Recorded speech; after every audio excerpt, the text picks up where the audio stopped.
Okay, welcome back. Dr. Matthew J. Trom here. We are right in the middle of this example problem using the Ashby diagrams, the Ashby plots, to facilitate material selection for, let's go back here for this problem where I've got a member that's in tension and I'm trying to figure out what material will allow me to withstand that tension with a member being the minimum weight, as light as possible. And in the presentation there, the slide there, the unit that I just finished, talking about how to get to the index value. So we've now got the index value and we're moving forward to applying attribute limits. Okay, so applying, oops, let me make myself disappear here so you guys can read that. There we go. Okay, so applying attribute limits means that you're basically screening to eliminate candidate materials that cannot be selected for the given application because one or more attributes of that particular material lie outside the limits set by the constraint, by the customer needs, in our case for design. So if we go back to the second part of the problem statement, remember that it says this application requires the assembly's weight to be as light as possible, and here's the key part, for the member's Young's modulus to be less than 100 gigapascals. So we're not given any sort of explanation as to why the material's Young's modulus has to be less than 100 gigapascals, but that's a design requirement that we have to deal with. It probably has something to do with the fact that this material needs to be not as stiff as the other components in the system so that it can absorb most of the tension that we're putting on it and not put any deformation on the parts surrounding it. Anyway, that's our screening attribute. And so let me put myself back on here. There we go. Okay, so how are we going to use this in the Ashby plot? So here again is the Ashby plot for all materials. Again, I've got density on the x-axis and I've got Young's modulus on the y-axis. You've already seen this Ashby plot in the previous examples. And we're going to just put this line right across here at Young's modulus at 100 gigapascals, and we know that any material that's above that line is excluded because it's outside of the customer specified design space, and any material that's below that line can still be included because it's still in the design space. But let's just look a moment to see here what we've eliminated. We've eliminated basically all copper alloys, all steels, all nickels, all tungstens, most of the technical ceramics, most of the composites, but still available to us are things like aluminum alloy, which is right down here, magnesium alloy, which is down here, some of the carbon reinforced polymers, lead, and some of the zinc alloys, at least in the metals, and then of course all the natural materials, all the foams, polymers, and elastomers are still available to us because they have a Young's modulus less than 100. But basically everything above this line is now excluded. So we have to keep that in mind as we move forward in the material selection process, that even if these look really compelling and really appealing, we can't pick them because the customer needs specifically say that we can't select a material with a Young's modulus greater than 100 gigapascals. Okay. So let's move on to the next step, which is doing a ranking of the possible materials by demonstrating how their indices stack up on the Ashby charts, the Ashby diagrams. Okay, so remember, this is the problem, this is the geometry. So we've got a member here. We're required to try to make the assembly as light as possible, provided that its Young's modulus does not exceed 100 gigapascals. And remember, we came up with this index value, which is basically just a ratio of the force over the weight, and we want this this member to be as light as possible while still being able to withstand this force. So we want the weight to be as low as possible, which means we want to maximize force over weight. Because I can't change L and I can't change G, that means I want to maximize this ratio of the strength over the density. And so I'm just going to call this thing called the strength over density, I'm just going to call it C. C is just some constant, C sub I. And I represents just different materials that have different combinations of these two parameters. And again, if I want to maximize this thing, that means I want to do everything I can to make the numerator big and everything that I can to make the denominator small. And so if I've got a big numerator and a small denominator, ultimately that means that I'm maximizing.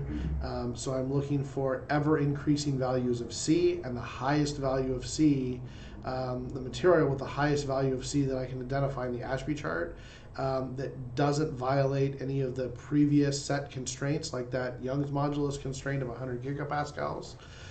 That's the material that I want to select. So high values of C are desirable so long as I don't violate any of the other parameters. Okay, so what do lines of constant C look like on an Ashby plot? Well, remember before I described both the x and the y-axis on an Ashby plot as being logarithmic. Well, this is why. Because if they're logarithmic, then if I have a ratio of one of those parameters to another, then the lines of constant slope on a logarithmic plot are representative of those ratios. So here I've got a ratio of the strength to the density, and I'll just call this one C1. That's sort of arbitrary, but this is kind of the lowest value where I'm still catching some of these materials.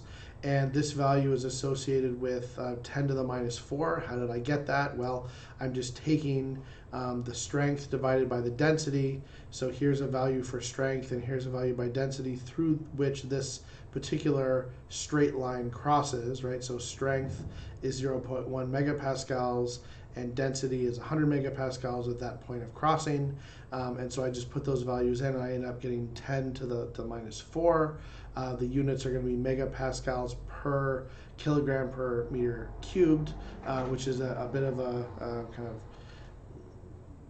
mouthful of letters, but ultimately, that's what the units come out to be. And then, how does C increase? Right, I'm looking for increasing values of C. The higher the value of C, the more desirable the material it is. The more desirable the material is, because I'm looking for a material that can withstand that force with the minimum weight. And so by maximizing C, I get the force able to withstand for the minimum weight. So increasing values of C, it turns out, are parallel lines that move upwards on the Ashby plot. So here I've got that same ratio of strength to density. I'll call this one just sort of arbitrarily C2, constant 2. And this one is 10 to the minus 3rd, right? So still a small value, but it's increasing. If I wanted to increase C even further, right, there's still plenty of materials that are on this side of that line.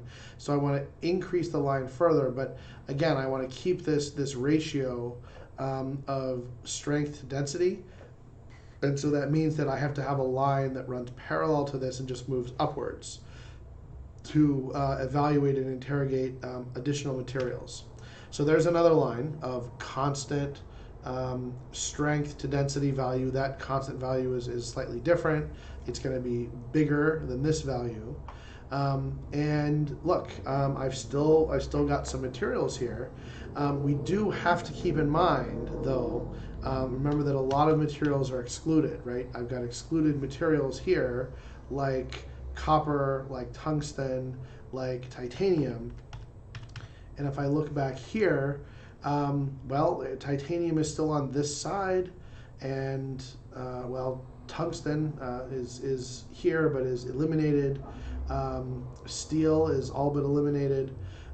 So I do have to keep in mind that I've got some materials that still look desirable from this aspect of Ashby's plot, which are already excluded by the other requirement.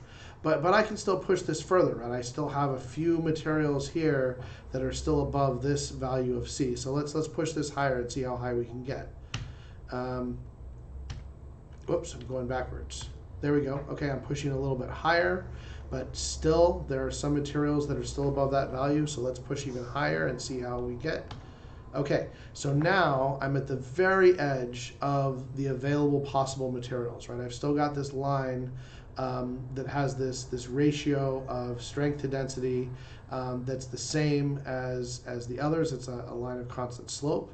But now I'm basically eliminated all of the real materials with the exception of carbon fiber reinforced polymers and diamond. So given kind of this series of lines, I'm going to, from the Ashby plot, identify a couple of really strong candidate materials, again, keeping in mind that some materials are excluded. So I'm going to try really hard to not put the excluded materials on the list. So things like diamond look promising, carbon fiber reinforced polymers look promising. I'm going to go back down here just a little bit and pick off a few more kind of more realistic materials. It looks like at least some magnesium alloys are desirable. Some aluminum alloys come in above this.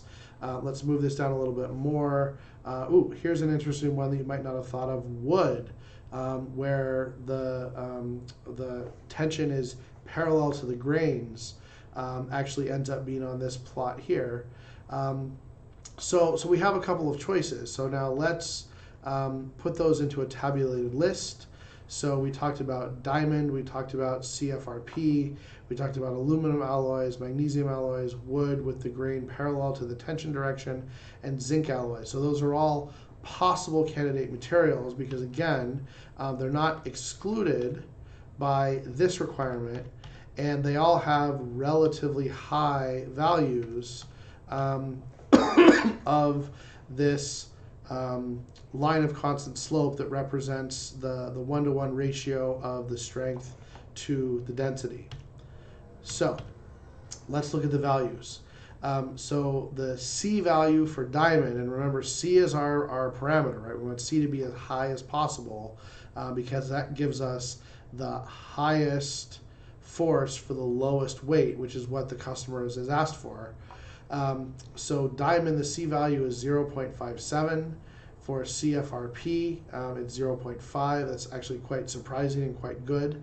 This, by the way, gives you some indication as to why just about everything that's strong and lightweight is made out of carbon fiber and carbon fiber composites, because you get these materials that have this extremely strong strength, or extremely high strength to weight ratio.